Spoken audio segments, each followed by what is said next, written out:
Πέμπτη Κυριακή μετά το Άγιο Πάσχα σήμερον, Κυριακή της Σαμαρίτιδος, έτσι ονομάστηκε από την Εκκλησία, γιατί την ημέρα αυτή έγινε η συνάντηση του Ιησού Χριστού με εκείνη την αμαρτωλή γυναίκα τη Σαμαρίτιδα, στην οποία απεκάλυψε τι είναι ο Θεός και ακόμη εφανέρωσε ότι αυτός είναι ο Υιός του Θεού, όπου ήρθε στον κόσμο για να σώσει την ανθρωπότητα. Ακόμη σήμερον συμπίπτει η εορτή της Αγίας Μεγαλομάρτυρος Ειρήνης και ακόμη εορτάζουμε και ένα νεοφανή Άγιο, ένα λαμπρό αστέρι της Εκκλησίας, έναν Άγιο, ένα θησαυρό μεγάλο που ήταν κρυμμένος μέσα στη γη 500 ολόκληρα χρόνια και ο Θεός τον εφανέρωσε τώρα στα έσχατα για να βοηθήσει τον κόσμο. Έτσι ο Πανάγαθος με τους Αγίους του, με την Παναγία Μητέρα του, τρέχει και προφθάνει παντού και βοηθάει εκείνους όπου φωνάζουνε και ζητούνε τη βοήθειά τους. Είναι ο Άγιος Αστραπή. Έτσι τον ονόμασαν οι πιστοί. Αστραπή, γιατί φτάνει στη στιγμή. Αμέσως, όπως φαίνεται η αστραπή και χάνεται, έτσι και αυτός. Ποιος είναι? Εφραίμ είναι το όνομά του. Σαν σήμερα 5 Μαΐου έλαβε μαρτυρικό τέλος από τους Αγαρινούς και δεν τον σφαγίασαν μόνο μια και έξω που λέμε να του κόψουν το κεφάλι.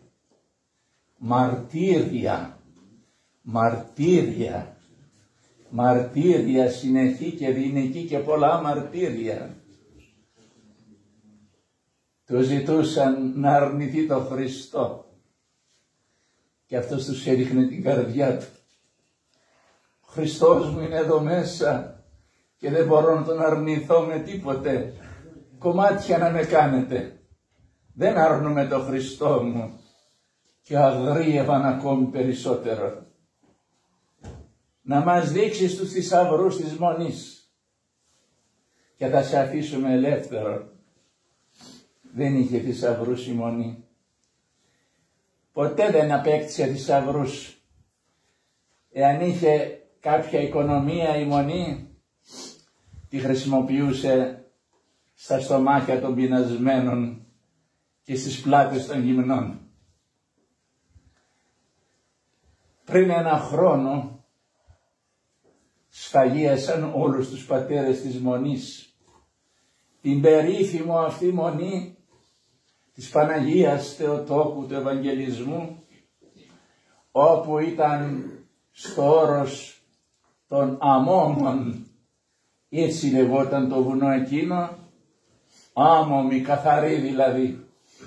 Όσοι ζούσαν σε αυτό το βουνό επάνω, οι μοναχοί που ήταν μέσα στο μοναστήρι και άλλοι που ζούσαν έξω στις σπηλιές, στο όρος, ευχόμενοι μέρα νύχτα και παρακαλούσαν τον Κύριο να σώσει τον λαόν του από τον Αγαρινό, όπου τυραννούσαν, λαιλατούσαν, δεν άφηναν τίποτε οι Τούρκοι.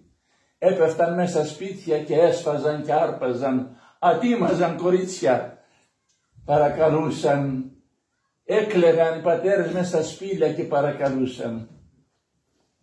Μέσα σε αυτό το μοναστήρι ανδρώθηκε σωματικά και πνευματικά, γιατί πήγε 14 μόλις ετών στο μοναστήρι και αφιερώθηκε στον Ιησού Χριστό, τον οποίον αγάπησε από μικρός και ήθελε πάντοτε να αφιερωθεί. Άρχισε ένα φοβερό παιδομάζωμα. Μάζευαν τα μικρά παιδιά από τα χωριά, τα άρπαζαν τις αγκαλιές της μάνας τους και τα εξισλάμιζαν, τα έκαναν γενίτσαρους και Τούρκους. Η μάνα καημένη φοβόταν μην πάρουν το παιδί της και γίνει γενίτσαρος και αρνηθεί τον Χριστό και του υπενθύμησε, του λέει, παιδί μου, από μικρός αγαπάς τη ζωή αυτή των μοναχών και μου τα έχεις πει πολλές φορές, φύγε παιδί μου να σωθείς από τα χέρια του Αγαρινού. Και σηκώνεται ο νεαρός από τα Τρίκαλα της Θεσσαλίας. Εκεί ήταν η οικογένειά του, μια μάνα χήρα με 7 ακόμη παιδιά. Ήταν ο μεγαλύτερος. Άφησε 7 όρφανα αδελφάκια πίσω και έφυγε. Ήρθε στη μονή των Αμόμων, στο όρος αυτό που είναι εκεί στη Νέα Μάκρη της Αττικής, για όσοι έχετε πάει και γνωρίζετε. Και εκεί μέσα έζησε ασκητική πολιτεία, με υπακοή, με υπομονή, με ταπεινοφροσύνη, με εργασία σωματική, κοπιώδη εργασία και προπάντων πνευματική εργασία. Έβλεπε τους πατέρες όλους της μονής, σαν να ήταν αγιογραφίες, έλαμπαν τα πρόσωπά τους, στα χέρια τους κρατούσαν το μεγάλο κομποσκήνι που έφτανε μέχρι τη γη κάτω και εργαζόντουσαν και διακονούσαν και προσευχόντουσαν και παρακαλούσαν συνεχώς, Κύριε Ιησού Χριστέ, Υιέ του Θεού, ελέησον με τον αμαρτωλό. Έτσι και αυτός έμαθε το μάθημα αυτό. Το μάθημα που μαθαίνει κανείς όταν πάει στο μοναστήρι από μικρός, και στο μάθημα αυτό έμεινε και τόσο πολύ αγάπησε η ψυχή του, όπου του έδωσε ο ηγούμενος άδεια και ευλογία να βγαίνει πότε πότε από το μοναστήρι, να πηγαίνει σε ένα σπήλαιο από τα πολλά που ήταν εκεί γύρω στη μονή στο βουνό και να προσεύχεται εκεί με περισσότερη ησυχία, απερίσπαστος από τα διακονήματα και τα βιωτικά. Έτσι βρισκόταν στη σπηλιά ο ιερομόναχος Εφρέμ. Τα χρόνια είχαν περάσει, το μικρό παιδάκι μεγάλωσε, το έκαναν μεγαλόσχημο μοναχό και εν συνεχεία αξιώθηκε του μεγάλου αξιώματος της ιεροσύνης και διακονούσε τη μονή και τους πατέρες, λειτουργούσε και κοινωνούσε, κατηχούσε και παρακαλούσε όλον τον κόσμο εκείνον όπου έτρεχε στο μοναστήρι για να βρει βοήθεια. Έλειπε, ήταν στη σπηλιά του. Όταν γύρισε είδε το μοναστήρι ανάκατο, λελαϊτημένο και τους πατέρες του, το γεροντά του, τους αδελφούς του, σφαγμένους σαν τα αρνιά όλους μέσα στην αυλή του μοναστηριού. Θρήνησε, έκλαψε, πόνεσε και παρακάλεσε το Θεό να του δώσει δύναμη να μπορέσει να κάνει τα επικίδια τα τελευταία που χρειάζονται οι άνθρωποι, να σκάψει τάφους, να τους κυδεύσει, να αναπαυτούν οι ψυχές τους και τα σώματά τους. Μετά από ένα χρόνο ήρθαν και πάλι οι γενίτσαροι, οι πειραταίοι, οι Τούρκοι και μπήκαν στη μονή και πάλι να λαιλατίσουν. Τον βρήκαν μόνο του, τους άλλους είχαν σφάξει, είπαμε πριν ένα χρόνο. Τον άρπαξαν και εκεί άρχισαν τα μαρτύρια. Είναι μια μουριά μέχρι σήμερα ακόμη, εκεί στο μοναστήρι, στην αυλή. Σε αυτή τη μουριά τον κρέμασαν κατά κέφαλα με το κεφάλι κάτω και τον κάρφωσαν με μεγάλα καρφιά γύφτικα. Το κορμί του, όλο τα χέρια του, τα πόδια του, το κεφάλι του καρφωμένα όλα επάνω στο δέντρο. Και εν συνεχεία πήραν ένα δαυλό, ένα μεγάλο ξύλο καμένο, φωτιά όλο, και το έχωσαν στην κοιλιά του Αγίου και τον έκαψαν. Πώς άντεξες, Πάτερ Εφραίμ, Άγιε του Θεού, πώς άντεξες τόσα μαρτύρια? Τα άντεξα γιατί αγάπησα. Αγαπήστε. Εκείνος που αγαπάει πολύ του δίνεται και πολύ. Στην αρχή πόνεσε βέβαια άνθρωπος με σάρκα και με αίμα και με οστά. Πόνεσε πάρα πολύ. Αλλά σε λίγο έφυγε η ψυχή του από το σώμα και είδε, τι είδε? Τις πύλες του ουρανού ανοιχτές. Είχαν ανοίξει τα ουράνια να υποδεχτούν τον νέο μάρτυρα Εφραίμ.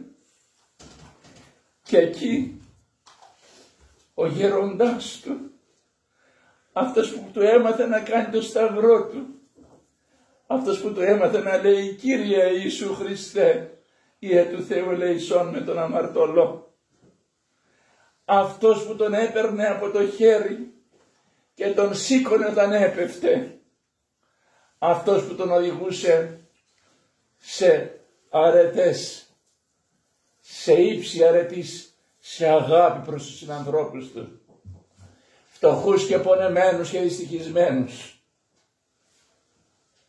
Και εν συνεχεία βλέπει όλους εκείνους τους αγιασμένους αδελφούς του, τους Άγιους εκείνους πατέρες όπου σφαγίασαν πριν ένα χρόνο, με λαμπάδες στα χέρια αναμένες, να τον υποδέχονται. Έλα Εφραίμ, έλα στη βασιλεία των ουρανών, να χαίρεσαι αιώνια. Άγγελοι και άνθρωποι τον υποδέχονται τον Εφραίμ στη βασιλεία των ουρανών. Να χαίρετε και να γάλετε αιώνια. Τελείωσε και αυτός τον επιγής βίων με μαρτύριο. Μέγας Άγιος, πολλά τα μαρτύριά του. Και όμως ο Θεός γνωρίζει γιατί και πώς τις αιτίες δεν τον φανέρωσε αμέσως στους ανθρώπους. 500 χρόνια θαμμένος μέσα στη γη. 1000 έτη Κύριε εν οφθαλμί σου, ως ημέρα ή εχθές, ή της παρήλθε ή μια νύχτα. Έτσι είναι για το Θεό τα 1000 και τα 500 χρόνια. Ήρθαν οι δύσκολοι καιροί στην πατρίδα μας, εμφύλιος παραγμός, σφαζόντουσαν τα αδέλφια μεταξύ τους, χυνότανε αίμα επάνω στη γη. Χρειαζόταν κάποιος να φωτίσει, να κρατήσει ένα φως, να οδηγήσει. Και οραματίζει τη γερόντισσα της εποχής εκείνης, πριν 50 χρόνια, δεν είναι πολλά, 60, ότι σκάψε παιδί μου στον τόπο αυτό και υπάρχει κρυμμένος θησαυρός. Υπάρχει ένας από τους πατέρες που έζησαν και αγίασαν στον τόπο αυτό. έσκαψε και τον βρήκε. Ευωδία πλημμύρισε ο αέρας όλος, ευωδία ουράνιος, ευωδία του παραδείσου γέμισε όλο το μοναστήρι.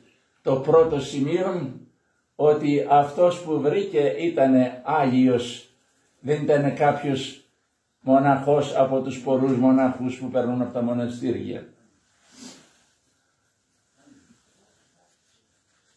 Έβγαλε τα οστά με ευλάβεια πολύ, τα έπλυνε, τα ετοίμασε και τα τοποθέτησε μέσα στην εκκλησία. Εκεί που προσευχόταν,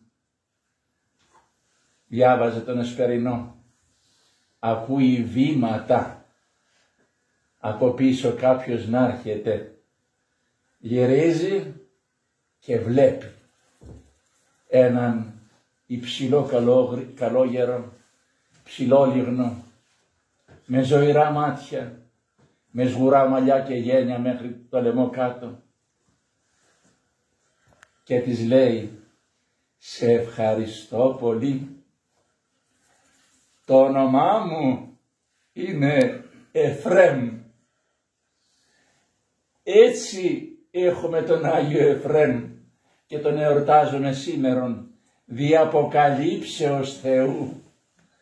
Ήρθε η ώρα η ευλογημένη και ο Θεός τον αποκάλυψε τον Εφραίμ, τον φανέρωσε στους ανθρώπους.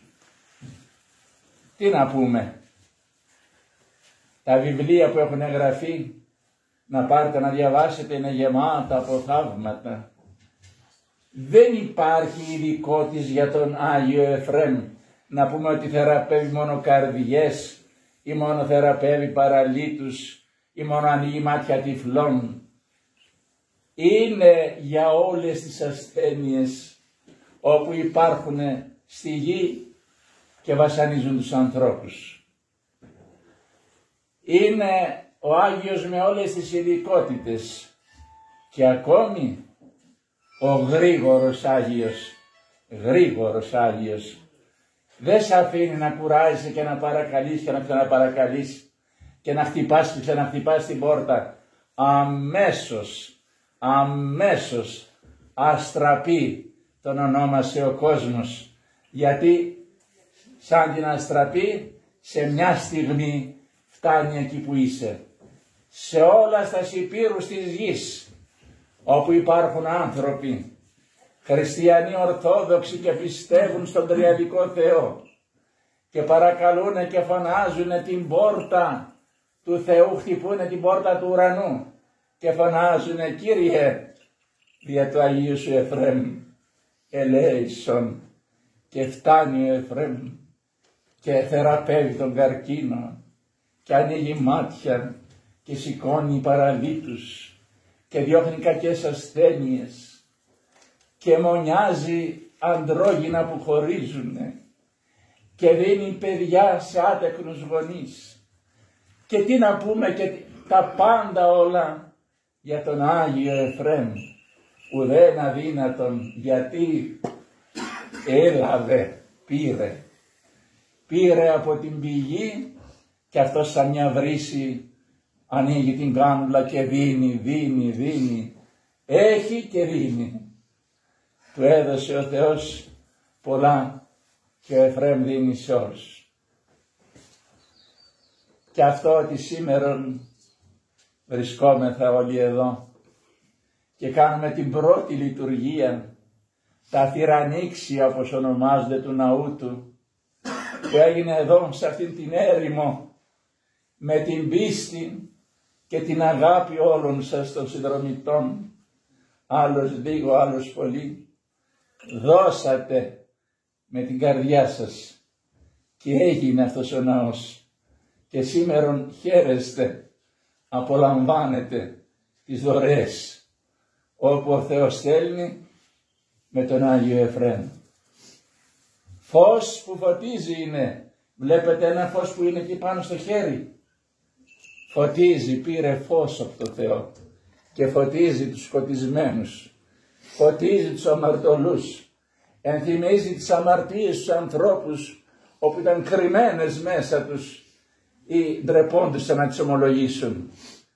Φως Εφραίμ φωτίζει όλους τους χριστιανούς και τους οδηγεί σε θεογνωσία, τους οδηγεί σε μετάνοια, τους οδηγεί σε σωτηρία.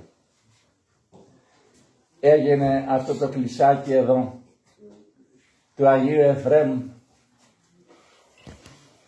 με έναν ευλογημένο ιερέα, τον πατέρα Τριαντάφυλλο, που σας χάρισε ο Θεός εδώ στη μακρινή Ρόδο, αυτούς τους έσχατους καιρούς, με ζήλο πολύ να εργαστεί για τη σωτηρία σας. Ο Θεός να τον ευλογεί, να προστατεύει την οικογένειά του και να προχωρεί το έργο πνευματικό και σωματικό.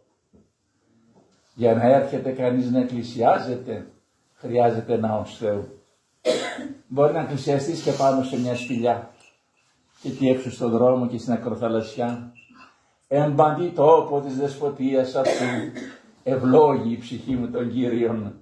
Παντού υπάρχει και είναι, μας ακούει και μας βοηθάει. Αλλά όμως πρέπει, είναι κανόν της Εκκλησίας, έτσι το όρισαν οι Άγιοι Πατέρες και οι Απόστολοι, να συγκεντρώνονται όλοι οι πιστοί από κοινού όλοι στο ναό και να εκκλησιάζονται και εκεί να απολαμβάνουν, να μετέχουν των Αγίων Μυστηρίων όπου προσφέρει η Εκκλησία. Αυτός έγινε ο ναός εδώ και ο ναός αυτός ακολουθεί το Πάτριον εορτολόγιον, ακολουθεί το εορτολόγιον των πατέρων μας, όχι το φράγκικο ημερολόγιον του Πάπα. Ακολουθεί το εορτολόγιον των πατέρων και μέχρι τέλους όσοι θα είστε στον ναό αυτόν να κρατήσετε γερά τη σημαία της Ορθοδοξίας. Ορθοδοξία ή θάνατος να είναι το σύνθημά σας. Ορθοδοξία. Γι' αυτό έγινε η αλλαγή του ημερολογίου. Πρώτα το άλλαξαν στη Δύση οι παπικοί. Μετά όμως από πολλά χρόνια, όταν υπήρχαν ακόμη ορθόδοξοι πατριάρχες στο θρόνο της Κωνσταντινούπολεως και στους άλλους θρόνους της Εκκλησίας, δεν μπορούσαν να κάνουν τίποτε. Η προπαγάνδα δούλεψε. Άνοιξαν σχολές στη Δύση, θεολογικά σεμινάρια και πήρανε τα φτωχά παιδιά από την Ελλάδα, τα ξυπόλυτα, τα πεινασμένα, που δεν είχαν ένα μολύβι να γράψουν και ένα χαρτί, και τα σπούδασαν δωρεάν και τους έμαθαν μαζί με τα γράμματα, τους έμαθαν και την πίστη του Πάπα. Και γύρισαν αυτά τα παιδιά όλα πίσω και τα ανέβασαν στους θρόνους. Άλλους πατριάρχες, άλλους μητροπολίτες, άλλους, και έτσι άρχισε λίγο να ξεφτάει το πράγμα. Το 1920, 4 χρόνια πριν την αλλαγή του εορτολογίου, έγραψαν μια εγκύκλιο στο Πατριαρχείο Κωνσταντινούπολεως ότι πρέπει να δεχτούμε το νέο καλανδάριο της Δύσεως, το νέο ημερολόγιο. Για ποιο λόγο? Όχι για εμπορικούς λόγους που είπανε στην αρχή, να ξεγελάσουν τον κόσμο.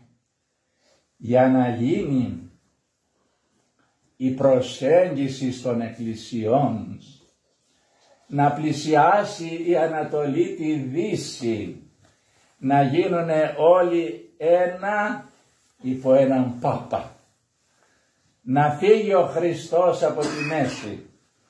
Γι' αυτό εργάζονται πυρετοδός, τα βλέπετε, τα παρακολουθείτε. Τώρα τα μέσα είναι τόσα πολλά που κανείς μπορεί να μαθαίνει τι γίνεται γύρω του και παγκοσμίως. Προσπαθούν να ενώσουν τον κόσμο όλων υπό έναν Πάπα.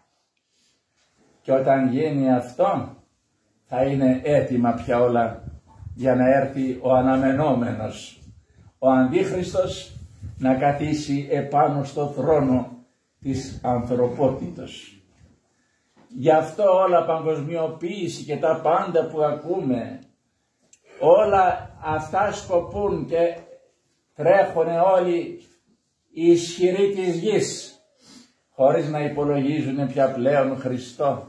Τον έβγαλαν από τα γραφεία, από τις μεγάλες αίθουσες, από τα σχολεία, από παντού. Δεν χρειάζεται πια ο Χριστός. Αυτοί θέλουν τον Αντίχριστο, αυτόν που περιμένουν τόσα χρόνια και γίνεται όλη η προετοιμασία για να έρθει. Ας κρατήσουμε, αδελφοί μου, 100 χρόνια έχουν περάσει από την αλλαγή του ημερολογίου. Έγιναν διωγμοί σκληροί τότε. Όποιος τολμούσε να πει ότι είναι παλιομερολογίτης, τον άρπαζε η αστυνομία. Αν ήταν κληρικός και τον κατέβαζε στα υπόγεια, τον ξύριζε, του έβγαζε τα ράσα του και με τα παντελόνια τον πετούσε στους δρόμους. Αυτοί οι πατέρες κράτησαν την Ορθοδοξία και την πίστη. Αυτοί δεν δηλίασαν με όλα αυτά όπου τους έκαναν. Αυτοί οι πατέρες, οι λαϊκοί, οι πιστοί, όπου τους έβρεχαν με τις μάνικες της Πρεβεστήρας, κατέβαιναν οι πιστοί όλοι στο κέντρο της Αθήνας να διαμαρτυρηθούν, να φωνάξουν για την αλλαγή του εορτολογίου, ότι είναι του Πάπα και δεν φραγκεύουν αυτοί, θα μείνουν Ορθόδοξοι. Και έβγαινε η αστυνομία και χτυπούσε με τα γκλόπ στα κεφάλια, στα πρόσωπα όπου έβρισκε, και με τις μάνικες οι πυροσβεστικοί τους έριχνε νερό ανελαίητα επάνω στους πιστούς για να τους διαλύσει. Έτσι έγινε η μαγιά και κράτησε αυτός ο ιερός αγώνας, όπου τον ονομάζουν παλιομερολογητών με περιφρόνηση. Παλιομερολογίτες ονομάζονται γοχ, γνήσιοι Ορθόδοξοι Χριστιανοί. Δεν το έβαλαν μόνοι τους από περηφάνεια στον εαυτό τους. Αυτό μας το έδωσαν οι διώκτε μας. Ο νονός μας είναι ο Αρχιεπίσκοπος του νέου ημερολογίου, Δωρόθεος Σκοταράς, που ήταν την εποχή εκείνη των πρώτων χρόνων, που έβλεπε και παρακολουθούσε τον αγώνα των παλιομερολογητών, και μια μέρα μέσα στη σύνοδο συζητούσαν οι αρχιερείς όλοι πως πλέον πια θα βγάλουν από τη μέση αυτό το αγκάθι που λέγονται παλιομερολογίτες. Τότε αυτός προς τιμήν του και ο Θεός να του δώσει έλεος, σε όλη τη σύνοδο μπροστά είπε ως Αρχιεπίσκοπος: αυτοί οι άνθρωποι τους οποίους θέλετε να διώξουμε και να αφανίσουμε από το πρόσωπο της γης, είναι οι γνήσιοι Ορθόδοξοι Χριστιανοί. Αυτός μας το έδωσε το όνομα, το οποίο φέρουν μέχρι σήμερα οι ονομαζόμενοι γοχ, γνήσιοι Ορθόδοξοι Χριστιανοί, παλαιομερολογίτες. Με τους λίγους, αδελφοί μου, και στον Παράδεισο, να αγωνιστούμε όσο μπορούμε, ό,τι και να μας συμβεί, διευχών του Αγίου, του Οσίου Μάρτυρος, Ιερομάρτυρος Εφραίμ του Γοργοεπικό.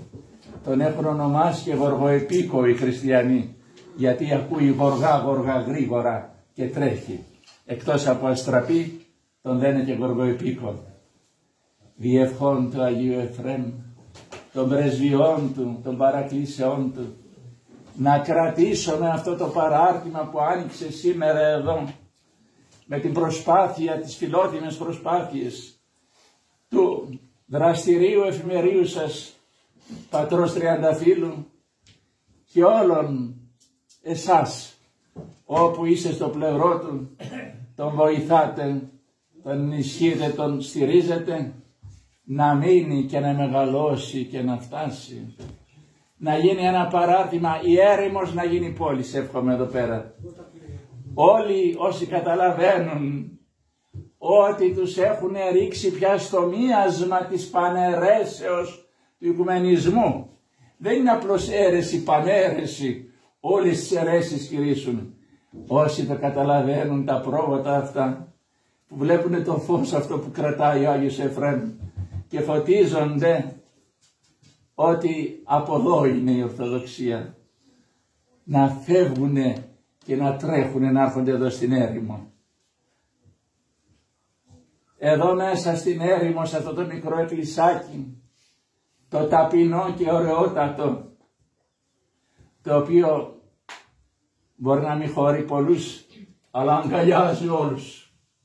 Όλο τον κόσμο όπου είναι στην Ορθοδοξία. Όλοι θα βρίσκουν μια ζεστή αγκαλιά σε αυτό το εκκλησάκι εδώ, το οποίο έγινε προς τιμήν του Οσίου και Θεοφόρου πατρός ημών Εφραίμ αμόμων, διευχών του οποίου να μας αξιώσει ο Ανάγαθος Θεός σε πουρανίου βασιλείας. Αμήν.